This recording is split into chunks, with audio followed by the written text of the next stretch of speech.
Le prophète sallallahu alayhi wa sallam, il nous dit qu'il n'y en a pas un sans qu'il se retrouvera debout devant Allah. Laysa baynahu wa baynahu turjuman. Il n'y aura aucun interprète entre Allah et lui. Yani, tu vas parler directement.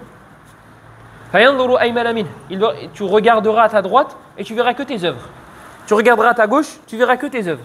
Wayanzuru amamah wayanzuru bayna yadayhi. C'est ça le lafz du hadith.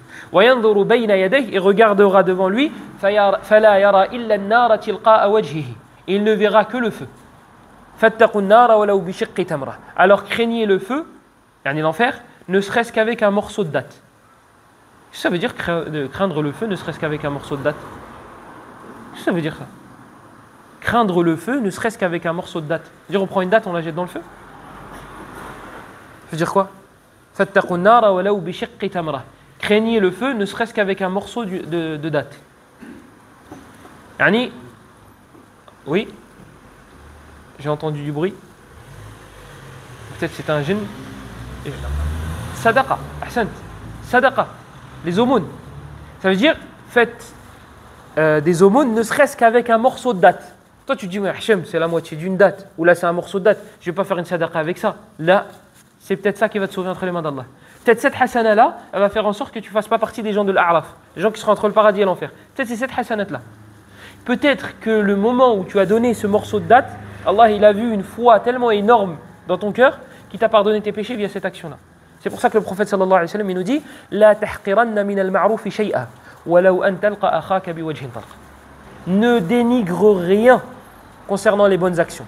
Ne serait-ce que le fait de rencontrer son frère avec un visage radieux, resplendissant. On a besoin de ce hadith-là. Wallahi, on a besoin de ce hadith-là. Juste un sourire. Yani, ça va rien déduire de ton argent. Ça va rien du tout. Et malgré cela, beaucoup de gens sont avares par rapport à ça. C'est rien du tout. Et bien ça c'est les hasanat. Ça c'est les hasanat. Je crois que c'était Jarir ibn Abdullah al-Bajali, radiyallahu anhu. Il dit, je n'ai jamais rencontré le prophète sallallahu alayhi wa sallam sans qu'il m'ait souri au visage. Vous imaginez, c'est un homme qui a vécu avec lui pendant des années. Vous savez quoi? On va dire il est resté que 5 ans avec lui. On va dire 5 ans. Yallah.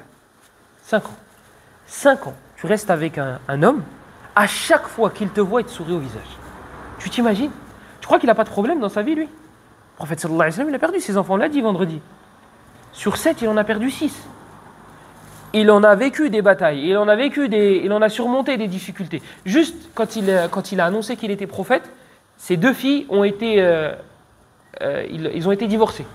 Déjà, ta fille, elle vient à toi en pleurant et te dit, bah voilà, nos maris nous ont jetés. Pourquoi? Bah parce que tu prétends être prophète. Divorcée. Khadija radiyallahu anha, elle est morte. La même année que qui? Khadija, elle est morte la même année qu'un homme auquel le prophète sallallahu alayhi wa sallam tenait beaucoup. Son oncle, Ahsant, Abu Talib. Abu Talib, c'était quelqu'un que le prophète sallallahu alayhi wa sallam aimait énormément. Khadija radiyallahu anha, la majorité des savants ils disent que la majorité des savants dit que la meilleure des épouses du prophète c'est Khadija. Celle qu'il aimait le plus c'était Khadija. Il l'a perdue la même année. Il a perdu ses enfants. Ses garçons, il les a perdus en bas âge. Ses filles, il les a perdues alors qu'elles étaient grandes. Donc il a goûté à toute forme de difficulté. Il a été ensorcelé, alayhi salatu wassalam. Il a été frappé. Il a reçu une pierre qui a ouvert son crâne et qui a cassé des dents. Vous imaginez recevoir une pierre au point de se faire casser des dents? Oui, mais il a vécu plein de choses difficiles. Et pendant des années consécutives, successives, il rencontrait Jarir ibn Abdullah al-Bajali avec un sourire. Parce qu'on pourrait dire, oui, mais lui, il n'a pas de problème, etc. Là, il en avait plus que toi des problèmes, plus que toi et moi. À la fin de sa vie, quand il était en train de souffrir, et c'était ses derniers jours, certains ils disent 9, certains ils disent 10, le prophète sallallahu alayhi wa sallam, il avait mal. Il était en train de mourir, il avait mal. Et il dit à Abdullah ibn Mas'ud, il lui dit, je suis en train de souffrir comme 2 d'entre vous. Et l'agonie, c'est quelque chose de difficile. Pour quelqu'un qui a déjà vu une personne mourir, c'est lourd. C'est très, très, très, très difficile. C'est quelque chose de très lourd.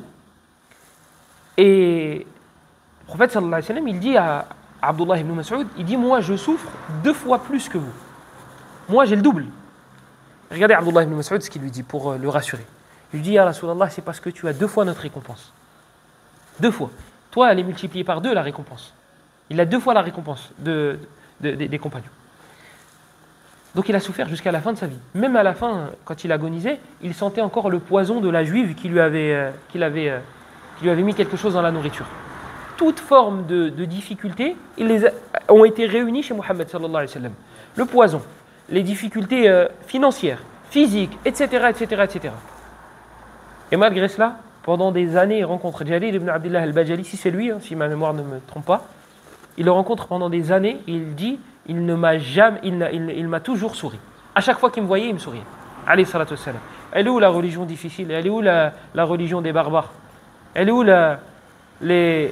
les gens qui rendent la religion difficile au point où tu te dis, il n'y a pas de rahma dans cette religion-là. Et là, moi, je parle même au sein des musulmans eux-mêmes, lorsqu'on est dans le même rang.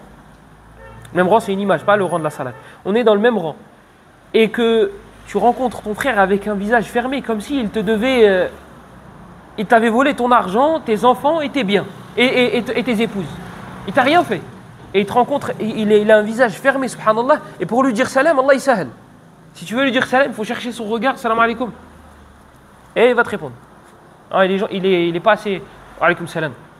Pas d'émotion, rien du tout. Et si tu dis ça va, alhamdoulilah. Il n'y a pas de ça va, et toi, comment tu vas? C'est dommage, parce que malheureusement, il y a beaucoup de personnes qui vont se faire une image de l'islam à travers toi. Parce que tu as un qamis et tu as une barbe. Parce que tu vas à la mosquée. C'est faux, c'est pas l'image de l'islam, mais c'est comme ça que réfléchissent les gens. Malheureusement, c'est comme ça qu'ils réfléchissent. Donc, c'est à toi de modifier. C'est à toi de... Et c'est même pas une adaptation pour les gens. Celui que tu prétends suivre, Mohammed sallallahu alayhi wa sallam, ne se comportait pas comme ça. Ne se comportait pas comme ça. Il souriait et il était bienveillant, etc., etc., etc.